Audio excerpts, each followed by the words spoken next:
All right, this video is going to show you how to create a test in Eduphoria Aware. So you're going to first log into your Eduphoria account, and you're going to click on the eyeball, the Aware tab. This is where all your data is held. Over here on the left-hand side of your screen, there's Analyze, Assessments, Students. We're going to click on Assessments.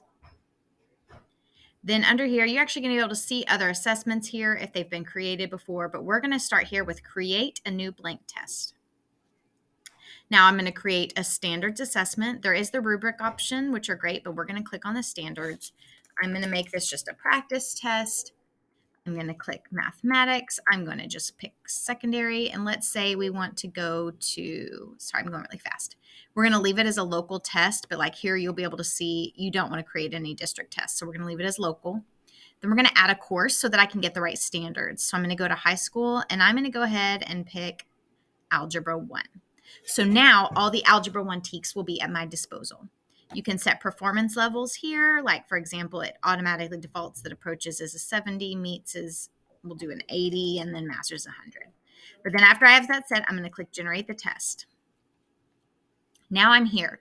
So if you're wanting to print a test, you're only going to have option of these types of questions. But if we want to do an online test, all of the new STAAR type questions are going to be in there. But instead of, if you click here on this online only interactive item types, this is where you can actually create your own question. So if I click on that, let's say I want to do a number line question or a fraction model, I'm going to click that, and you actually are going to enter your problem here. So you can do those, I don't even know how to do those things. But you can type that. Then it gives you a fraction. So let's see, we want 4 shaded parts and we want 7 so you can actually set what the fraction model will look like. You can set the shape, however you want to do that. And then I'm going to create that test question. So this was, obviously I put no thought into this, but it was, if I add my question and what I want the answers to be, I'm going to put that here. But then if I go back to the questions, if I can figure out where.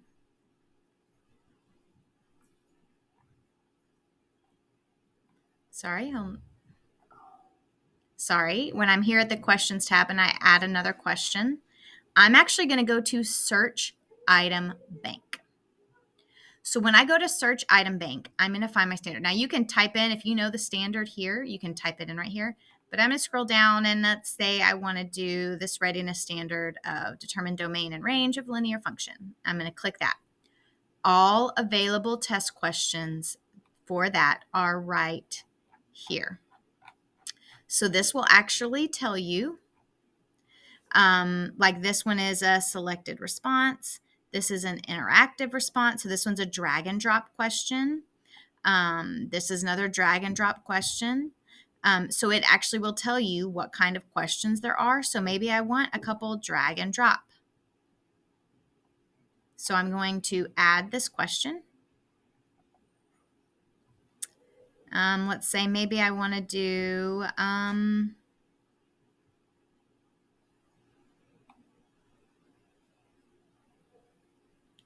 a constructed response question. And I add that one. I'm going to click Add to Test. And then voila, those 2 questions that I just found are actually added. So you can see that this is going to have a constructed response answer where they're going to actually have to write the domain and range. And then here is drag and drop, where they're actually going to have to drag and drop in this question. So now I only have 3 questions there, but for the sake of time, we're going to pretend like we added our 5 or 10 questions we want to do. And I'm going to go to layout. We can't test because it's interactive. It goes over, here's our test key so we can actually see. It has the online. So here we want to do, because we're going to do online, we want it to be online testing. We want teachers to be able to see it. We want the calculator to be there, and we want this graphing star. If we want spelling assistance or scratch pads, we can enable those things. That's totally fine. The question randomizer means not everybody will have them in the same order. So we want that because what it's going to do is have people's questions in different order and they can't cheat. And if you do the lockdown browser, that's where if they scroll out and back in, it will actually lock them out. And so if they log out, it will force the test to submit to exit. So if they try to get out of that, it's going to force them to submit their test. So it'll keep them from going out and trying to find the answer online. Or maybe you just want to lock down browser, but you don't want to force them to submit. If they need text to speech, you can do that and then add dictionary if you need to. So this is actually their login right here. So you can actually copy the login and get it to them directly for them to start, for them to take their test. Then as far as administration, you want maybe all of those students that you have, and you'll have a list of students. I won't.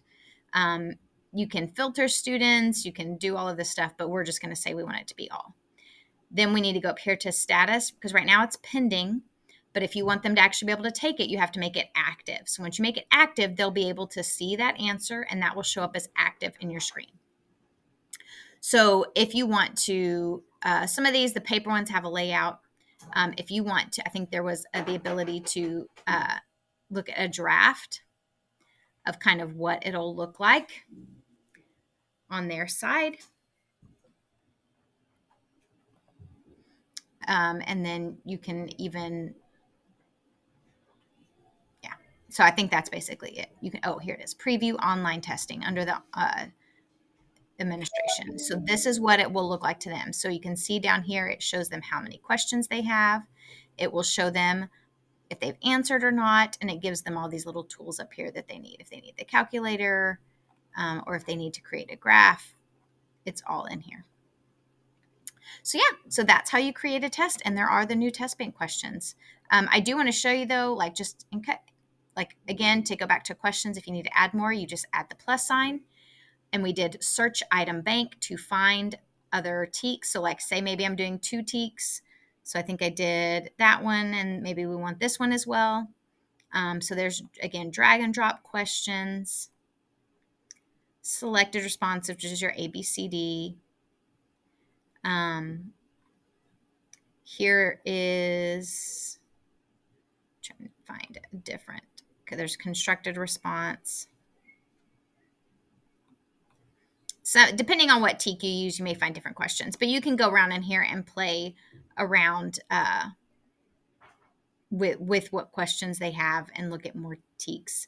You can even try to do over here, like if you want an interactive response, only questions, which that's going to be your drag and drop, or maybe you want a numerical response. So it'll have those different questions. All right, so if you have any questions, let me know, but I hope that helps.